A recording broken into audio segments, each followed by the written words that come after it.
Well, that was a hard gospel to hear on a hot August Sunday morning.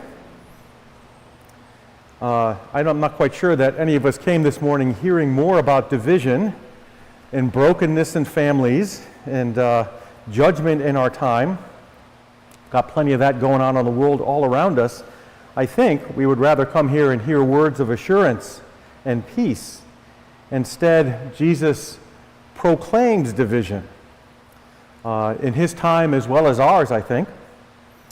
And even as Jesus promises that families will be divided, and he's also, that hurts us, of course, because we all know very well families that are divided. But also underneath it is a kind of promise that people who are religious, who claim to know God, who should know better, will also be divided. We have in some of our readings today the dangers of false religion, especially Jeremiah and the Psalm. Jeremiah talks about the prophets who, in their so-called dreams, for what are they dreaming? If you read more of Jeremiah, you hear that those so-called prophets are dreaming about security and peace and proclaiming that God will never let them down and that everything's going to be just hunky-dory. Jeremiah alone preaches a word of faithfulness and a warning against their destruction because of their lack of faithfulness. God has no use for a vision of prosperity that neglects the poor and comforts the powerful as they neglect their primary responsibilities. In our time and in this place, we would really welcome a message from God that encourages and comforts us. Instead, Jesus tells us about the dangers we face. We have a choice on how we will live. Will we follow the easy path of comfort and popularity, or will we choose the difficult path of discipleship and follow Jesus no matter what it costs? How do we do that? How do we do that in our time that's so confusing? How do we do that in a time when we're trying to do the right thing and we're surrounded by noise that tells us something else? I don't know if you found any comfort from the reading from the letter to the Hebrews. There was a lot there that was pretty difficult to hear. Yes, we want to be one of the saints. Did you want to also be sawn in half? Or be tortured? Or thrown in jail? That doesn't sound very comforting. The letter to the Hebrews recounts a whole long list of the saints who have gone before, the great cloud of witnesses who were looking down on us and encouraging us on our way. That great cloud of witnesses that was tortured and killed and imprisoned and all that other stuff. But what did they do? Why was this writer of the letter to the Hebrews telling us all about this? They looked forward. They lived by faith and looked forward in hope. They lived by faith yet did not receive the thing that they hoped for, the thing that they anticipated.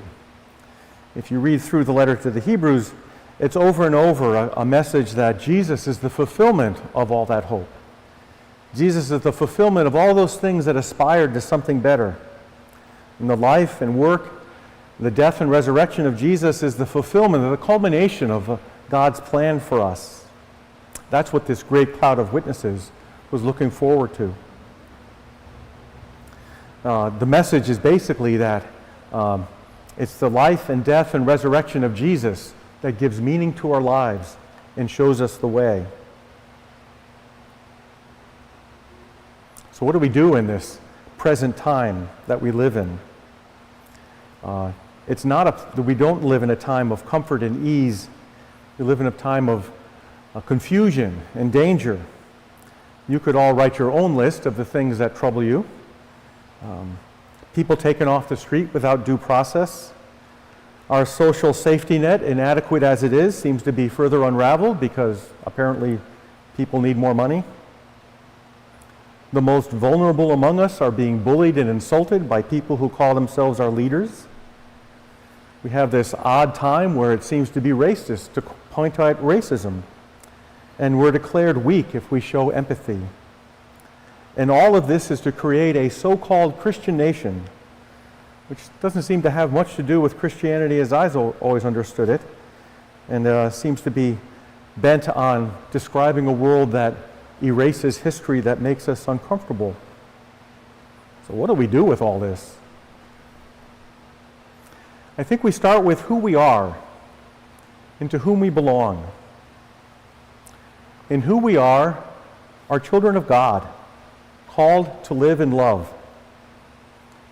And what God reminds us through Jeremiah, through the Psalm, through Jesus, through the epistles, is that to God everyone matters, Christian or not. Every person has value, whether they are wealthy or not. Our identity begins first with God who loves us and calls us to radical love towards others. This identity is a fundamental challenge to the spirit of our times. This identity is frightening to those who would grab for power and control. It runs contrary to all of our systems of class and wealth. It challenges those who are in power because it's based upon the work of Jesus, who saves us through mercy and humility. Well, those are nice words, but how can they make any difference? How can they stand against the power of government and the military? How can they counteract the power of limitless wealth? What can we speak against the fear of our time that leads to so much hate and bigotry? Of course, we can do nothing, yet God can do anything. And so our words today, God, through Jesus, speaks hard truth in difficult times. God takes away our comfortable dreams of control and false peace. God declares and creates a new reality and invites us to live in it. So, we live what we believe. We live in faith that we will see God's reality realized. We hope.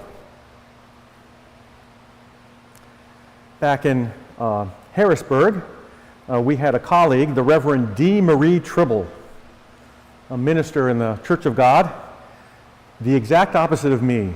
Short, powerful, always dressed colorfully, and she would say, advocate at the level that you operate. Advocate at the level that you operate. We don't need to be better or wiser or braver. We only need to live the life God offers us right in front of us.